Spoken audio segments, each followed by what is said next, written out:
Greetings, dear ones. I'm Kryon of Magnetic Service. I would like to continue the subject of connection that was started today in the last channel that I did. There are so many questions that humans would have about this seemingly intangible idea of a creator, of God, of spirit, of a source that is beyond your imagination, but one that somehow you're directly connected to. Hard for you to believe, truly, that there is an entourage, if you want to call it anything, a group, if you wish, around each of you all of the time, and that group knows your name. How many times have we said the name is not the one you think? The name is of a soul group. The name is bigger even than you can imagine. The name itself exists in light. And the name is not an identifier. The name is a descriptor of magnificence and speaks of a soul group in this galaxy that belongs to Earth. If I could summarize that, I would say, God knows you. And this, dear ones, has to be realized or trained or somehow gotten across to most human beings. And the reason is common and obvious. And I will go into this yet again, the idea that humans have that everything around them that has intelligence echoes a human's intelligence. When you have a pet, and the pet cannot understand, of course, your language, but they understand your emotion. You talk to them as though they understand everything. You project humanism on the animal to make them feel better or whatever. The animal has no idea what you're doing, but they can feel the love that you have. Dear ones, that's the human looking down, but when the human looks up, we have told you before, an issue occurs. I'll call the issue God in a box. And the box is a human box that God exists in. For then the human projects everything that is human nature onto the Almighty. And God then is portrayed simply as a superhuman. But that human somehow has anger and disappointment and judgment, as well as love, of course. I've told you that every civilization on this planet has done the same thing. Yours has as well. I've also told you, you are number 5. You are also the civilization that would be present during the precession of the equinoxes and make the change.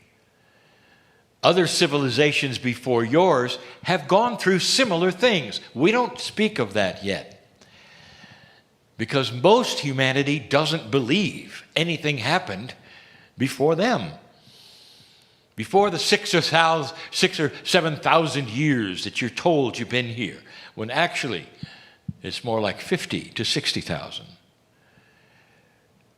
Would it shock you if I told you that some of the inventions you have, the marginal ones, but important ones,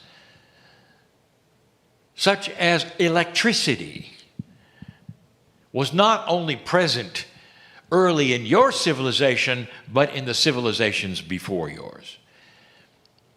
And the reason, because it's easily discoverable. Nature produces it. And anyone watching and looking and interested with an inquiring mind will discover it eventually. So you're not the first. And it leads to things which I'll mention in just a moment.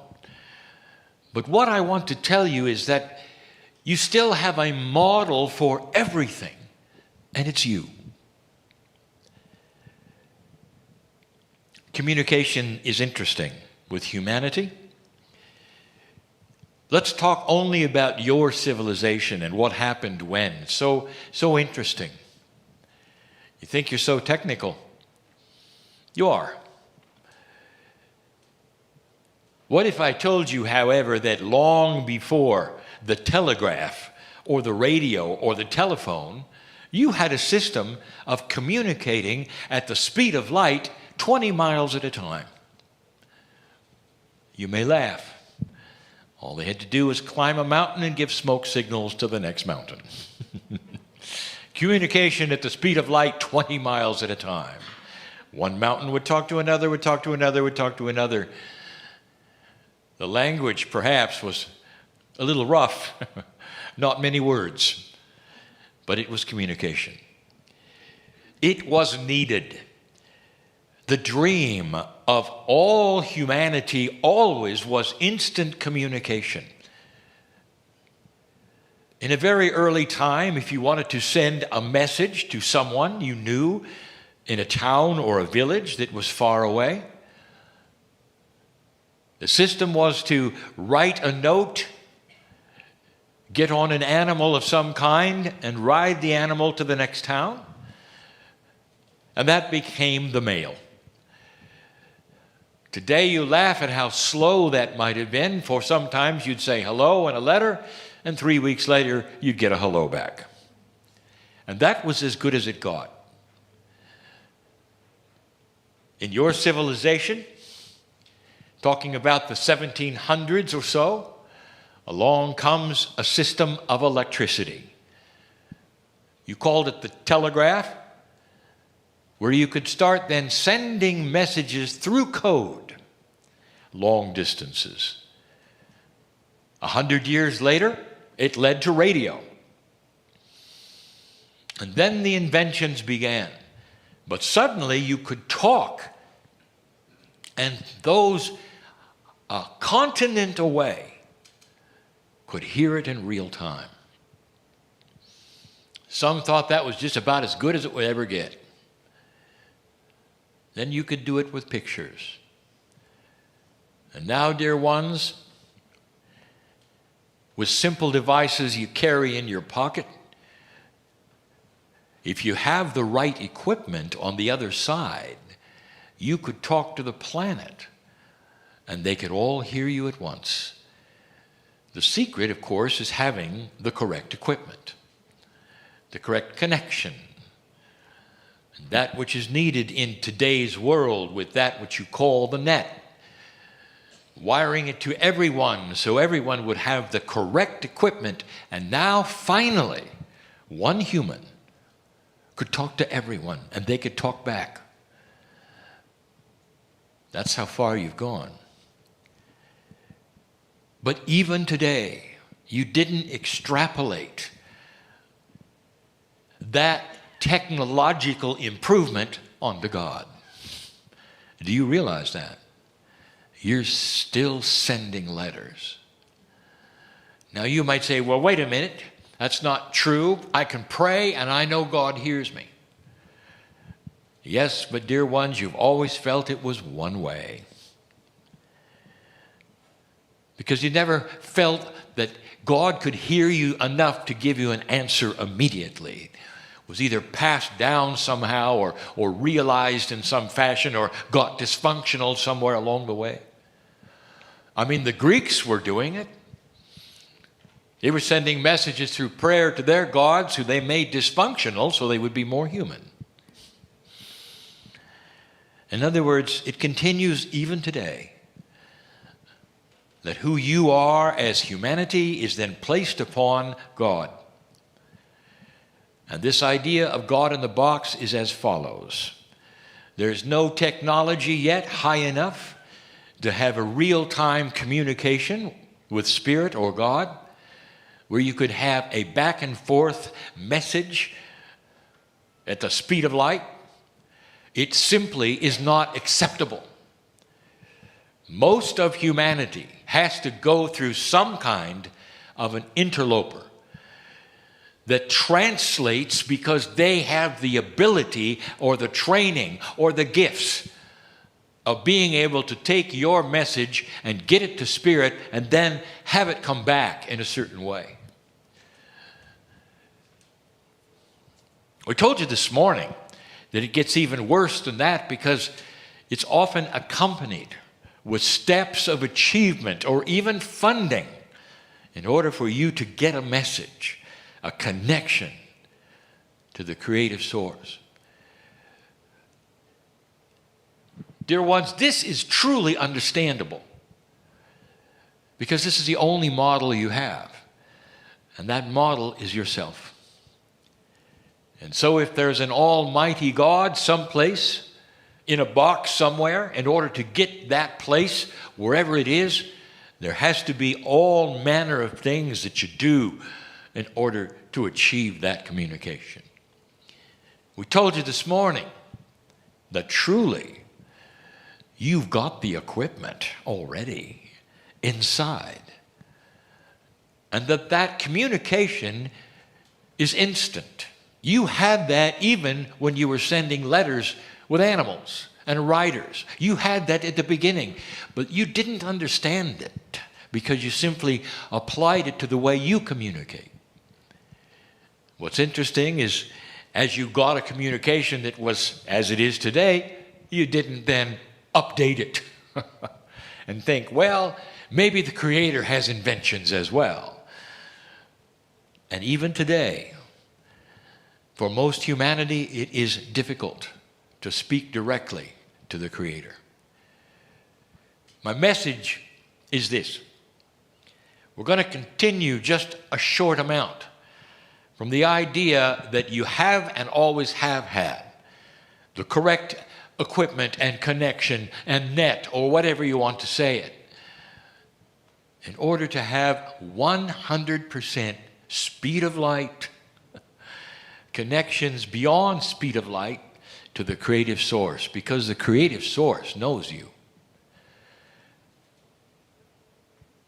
Another interesting thing about mythology, spirituality that humans have, you have no trouble at all, truly, believing that God can hear every human being all at once through prayer. You, by the way, then put this on to a mythological creature that you have who can do the same thing, and that's Santa Claus.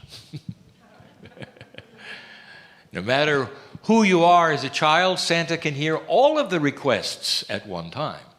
Of course, you did also place the other thing on Santa Claus that you placed on the Creator. You better be good, or you don't get the present. You see where you go with this. You don't really go all the way. Even if you believe that you can communicate, there's still the idea, what does God think about it? Is it possible that spirit can be frustrated? The answer is no. That is a human emotion. Anger, no. That is a human emotion.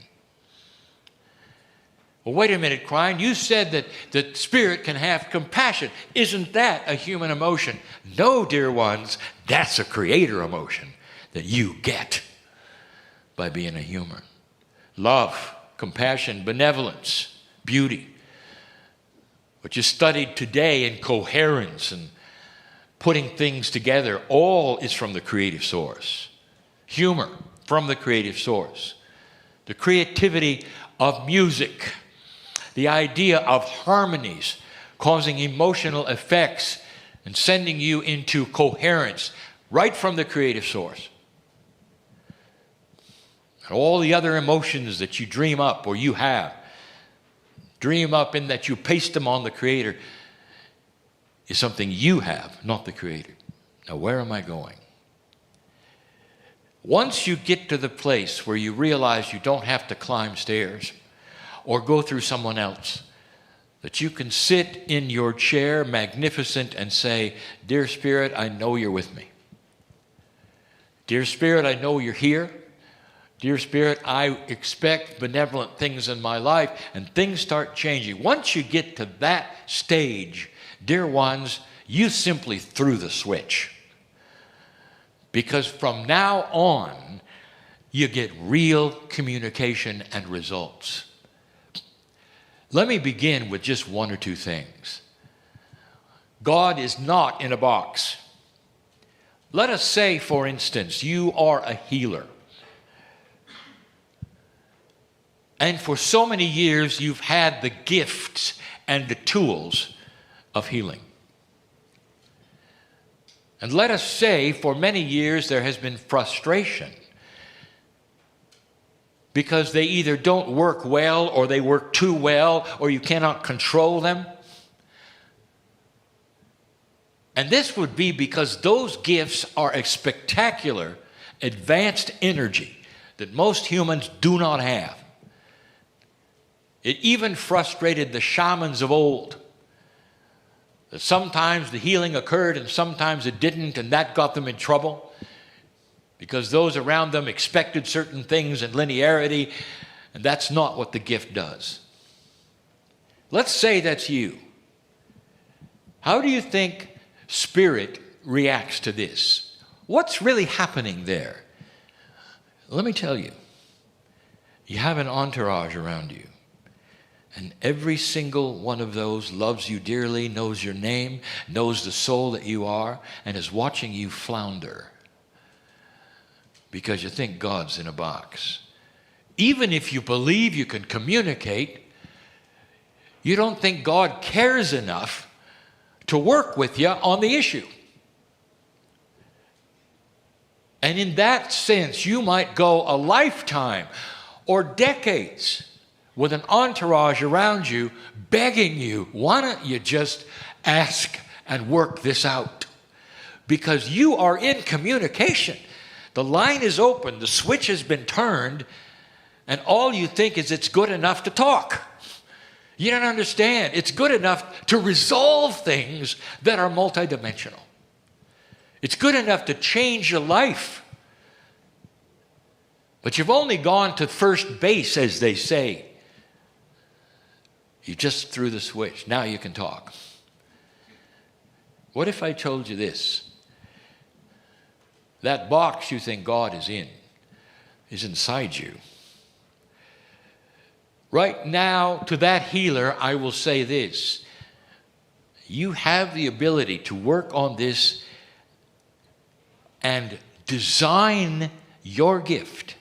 So all it creates is consistency, benevolence, beauty. That you can control the things that are beyond that which you thought were controllable because they were multidimensional gifts and others didn't have them. You thought they just were, didn't understand. You are the designer. They landed in your lap so you could design them. Imagine the cook somehow getting all the ingredients falling out of the sky. And there they are with all of the ingredients around them. And they're so frustrated that the ingredients don't make sense. And then suddenly somebody informs them, well, why don't you cook them? And they go, I can do that? And so the ingredients then become that which go into the meal, which then makes sense, and that is nourishing. But you never thought about cooking them. You never thought you were in control enough to design the pieces and the parts of the gifts you got. Every healer on the planet should know this. Not too long ago, we gave you a message that if you are a healer or you have any kind of gifts that are above that which you would call 3D or even 4D, that they're going to increase. That in this light, dark relationship, suddenly You're going to find yourself with an increased potential, and you're going to see things you never expected, double, triple, even more. Did it ever occur to you it might be nice to control them? Or are you just going to let them fly away or come out at any time? That's what would happen unless you understood the beauty of the design that you have around that which you have as a beautiful gift. Okay, Kryon, you got my attention. I'm a healer. Would you give me something practical? How do I design it? How do I cook the meal? Dear ones, you have got an open communication with an entourage who knows your name and sits there when you're asleep looking at you. I want you to have a communication. Dear entourage, dear spirit, thank you for these marvelous gifts. It's time for me to design them. Give me the intuition and the energy that I believe in that helps me to know what to do in order to suppress the things that need suppressing and release the things that need releasing and the timing of it. And I want you to repeat this as often as it takes for you to believe it. It really only takes one time, dear ones. You're heard right away. And then the process becomes this. You start to get the intuitions. And you start expecting them. Then they start to work. Then you want some more. Then you start expecting more. And it's a process, like exercising a muscle that you practice and practice. And pretty soon you realize, with the help of the entourage around you and God that is not in a box, who has always been there waiting for you to ask, that it's working. It's working. Healers of this planet, if you're listening, I want to tell you something. You need to start designing what you have for the new energy. And when I say designing, I am talking about you with your gift, specifically having a pattern of benevolence and control that is sacred and belongs to you, so that you can walk into a place and know exactly how that gift is going to work. That's necessary. It's needed. And it won't work as long as you think that all you've done is thrown a switch and that God isn't looking. Spirit knows you so well. Whoever you are sitting in this group or listening to these words, I have news. That there is a pattern for each of you to help you drop the fear, to help you advance in things that you didn't think you could advance in, to get control of your biology. All of these things have your name on them. It's not too much for spirit, dear ones, to do this to millions at the same time. That's the spectacular energy of consciousness of God. Don't limit what you think is possible just because you don't believe you're in touch to that degree. You are. That's the invitation. If you think God is too far away to hear you, it's going to be an issue. But if you think you can whisper and be heard and loved by the eternal creative source, then you're on the right track. Dear Spirit, help me to shape my life in a way that's going to work because you know me better than me. My higher self, my soul on the other side of the veil, the entourage, whatever that is, I realize it's all there to help me right now on this planet during the shift so that I can live longer, I can be peaceful, I can deal with the little problems that are coming along my way almost every day. And that I can design a reality that is beautiful for me, not for anybody else but me. That's the individualness of the beauty of the love of God. Are you getting this? Bigger than you think? In this light, easier than you think? but it's not that which you've been told. So for some of you, it's harder. For some of you, it's easier. But dear ones, for all of you, it's possible. This is the message, and will continue to be the message from this man in the chair. And so it is.